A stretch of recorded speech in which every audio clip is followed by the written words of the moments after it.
Hello प्यारे बच्चे, आप सब कैसे? आप लोगों को फिर से मेरे न्यू वीडियो पे आप लोगों का स्वागत है। हमने अब पिछली क्लास में पढ़ लिया था कि मानव शोषण तंत्र के बारे में कुछ ज़्यादा मतलब थोड़ा सा टॉपिक बताए थे। आज आप लोगों को पूरे विस्तार से मानव शोषण तंत्र के बारे में पढ़ेंगे है। तो सबसे पहले आप सब वीडियो को लाइक कमेंट शेयर जरूर करिएगा है। हमने आपको क्या लिखा कि मानव शोषण तंत्र के बारे में पूछ रहे हैं कि लिखा गया कि इसमें लिखा गया कि मानव शोषण तंत्र है ना, तो क्या विभिन्न अंगों से मिलकर बना है। जो ये जो मानव शोषण तंत्र है वो किसी एक अंग से नहीं बना, वो विभिन्न अंगों से मिलकर बना है। जिसमें जो अंग से मिलकर बना है, जो निम्नलिखित अंग है, जिसमें से पहला अंग है कि नासिका हो गया, दूसरा अंग है ग्रसनी हो गया, तीसरा स्वर तंत्र, चौथा श्वास नली, पांचवा ग्रसनी, श्वास निकाय, वायु कोष्ठ तथा डायफ्राम है। मतलब जो मानव श्वसन अंग है वो इतने कोशिकाओं से मिलकर बना है। करीबन 6-7 कोशिका नाम लेंगे, इसमें से इतने सारे कोशिका मिलकर बना मानव श्वसन तंत्र, तब जाके हमारे शरीर में श्वसन की क्रिया पूर्ण होती है। नोट पॉइंट में दिया कि जो श्वसन तंत्र जो होता है सबसे पहले क्या ग्रहण करते हैं?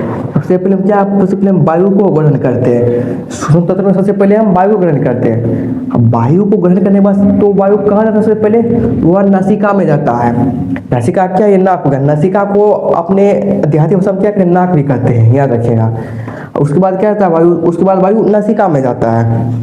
नासिका में जाने के बाद वायु ग्रसनी में जाता है। ग्रसनी बताए थे पिछले क्लास में क्या होता है। उसके बाद स्वर यंत्र में भी जाता है वायु, और स्वर यंत्र के बाद श्वास नली में जाता है। श्वास नली यहाँ पे पाया जाता है। इसी श्वास नली के इसके अंदर दोनों लेते हैं, एक भोज का भी नली रहता है और श्वसन के लिए भी नली होता है। उसके बाद श्वास नली में जाता है वायु, उसके बाद श्वास निकाय, और लास्ट में क्या है? वायु कोष्ठ। वायु कोष्ठ के बाद एक पॉइंट बोले थे डायफ्राम।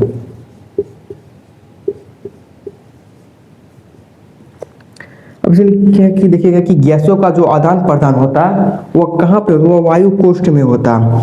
तो गैस जहाँ पे जो वायु जाएगा और बाहर आएगा, इस क्रिया को क्या कहते हैं? गैसों का आदान प्रदान करते हैं। और यह प्रक्रिया विसरण द्वारा होता है। याद है? अभी कहाँ होता है? तो यह प्रक्रिया वायु कोष्ठ में होता है। तो गैसों का जो आदान प्रदान है वो कहाँ होता है? वो वायु कोष्ठ में होता है। अगर प्रक्रिया अगर पूछेगा तो प्रक्रिया में तो विसरण लिख दीजिएगा कि सर ये विसरण प्रक्रिया द्वारा होता है। आप लोगों को लिखाएंगे कि नासिका के बारे में क्या है। हमने आपको क्या क्या लिख दिया पीछे नासिका के बारे में पूरे टॉपिक। अब आप लोग क्या कहते हैं? आप लोग को नासिका के बारे में समझाते हैं क्या क्या लिखे हैं। इसमें लिखिए कि नासिका है यह जो मुख द्वार के ठीक ऊपर स्थित रहता है। नासिका ये क्या हो गया? ये हम लोगों का मुख द्वार हो गया, और इसके ठीक क्या ऊपर स्थित है, इसको क्या नासिका कहते हैं। कि इसमें दो नासिका छिद्र होते हैं। दो नासिका छिद्र में से दो छिद्र है, एक दायां छिद्र हो गया और एक बायां छिद्र हो गया। इसीलिए क्या लिखे हैं कि नासिका में है दो नासिका छिद्र होते हैं, और इसे क्या कहते हैं? नासिका छिद्र कहते हैं। देखिए कि नासिका विषमों का जो छोटा अग्रभाग, इसमें क्या वारिन नासिका छिद्र खुलता है, उसे क्या कहते हैं? प्रग्रहण कहते हैं। मतलब जो नासिका विषमों का जो छोटा जो अग्रभाग होता है, जो कहाँ पे खुलता है? जो नासिका छिद्र में खुलता है, उसको क्या कहते हैं? उसको परिघ्राण कहते हैं। परिघ्राण या प्रकोष्ठ दोनों एक ही हो गया।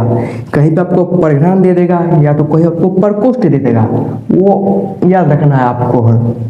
कि प्रकोष्ठ में जो रोम युक्त त्वचा का स्तर होता है, नाक में जो बाल होता है ना, बाल, वो कहाँ पे बाल होता है? वो प्रकोष्ठ में होता है। उसी को प्रकोष्ठ या परिघ्राण भी कहते हैं। अब उसमें जो क्या रोम युक्त जो त्वचा है, त्वचा में क्या बाल होता है? रोम को क्या कहते हैं? बाल भी कहते हैं। वो लिखा है कि प्रकोष्ठ में ही रोम युक्त त्वचा का स्तर होता है। अब देखिए परिघ्राण क्षेत्रों के पीछे नसा विषमों का छोटा ऊपरी भाग घ्राण क्षेत्र कहलाता है। पहले किया हमारा परिघ्राण हो गया, परिघ्राण के पीछे एक छोटा सा छिद्र होता है जिसको हम क्या कहते हैं? उसके घ्राण क्षेत्र कहते हैं। परिघ्राण क्षेत्र के जो पीछे जो छिद्र होता है छोटा सा, उसको क्या कहते हैं? उसको घ्राण क्षेत्र कहते हैं। अब कि नासिका विषमों की दीवार टेढ़ी मेढ़ी घुमावदार की तरह होती है, जिसे क्या कहते हैं? कांची कहते हैं। जो नसिका वेश का जो दीवार होता है, जो क्या होता है, टेढ़ी मेढ़ी घुमावदार है।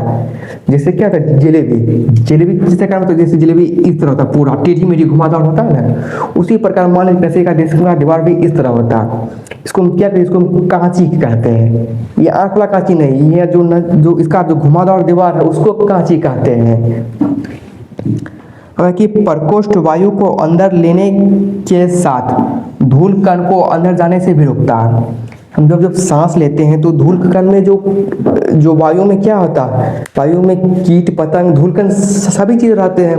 जब हम सांस लेते तो उसमें सभी सारी चीज़ अंदर चल जाते हैं। तो क्या भी बताया कि प्रकोष्ठ में ही रोमिंग तो क्या होता है, संरचना होती है। वह क्या करेगा, बात क्या करेगा, जो वायु जो लेंगे वो कीट पतंग जितने होते छोटे छोटे जो सूक्ष्म जीव होंगे वह अपने वो अंदर ही वहाँ पर रोक लेता है और सूक्ष्म मतलब वायु को वह फिर अंदर देता है। जब वहाँ पे जब कीट पतंग नाक में जो फंस जाता है, क्या कहते हैं, छींक मारते हैं, तो वह सब कीट पतंग क्या बाहर निकल जाता है। वही क्या है, धूलकण को अंदर जाने से वह रोकता है। कौन रोकता है, तो प्रकोष्ठ रोकता है। बाकी यह वायु को नम एवं गर्म बनाता है। जो वायु जब नसिका छिद्र है वह क्या कर, नासिका वो जब हम सांस लेते हैं वह क्या करता है, वायु को गर्म भी बनाता है और नम भी बनाता है। जैसे हम ऐसे सांस लेके बाद ऐसे करिएगा तब बहुत तो छोटा सा मतलब हल्का सा आपको फीलिंग होगा कि नहीं वायु गर्म है। इसलिए क्या कि जो नसिका है वह वायु को क्या करता है, वह गर्म और नम भी बनाता है। अब जो नसिका वेश के बाद जो अगला भाग है वह ग्रसनी है। तो ग्रसनी जो आप लोगों को अब नेक्स्ट डे में बताएंगे। तब तक आप सब वीडियो को जरूर लाइक कमेंट शेयर करिएगा। धन्यवाद।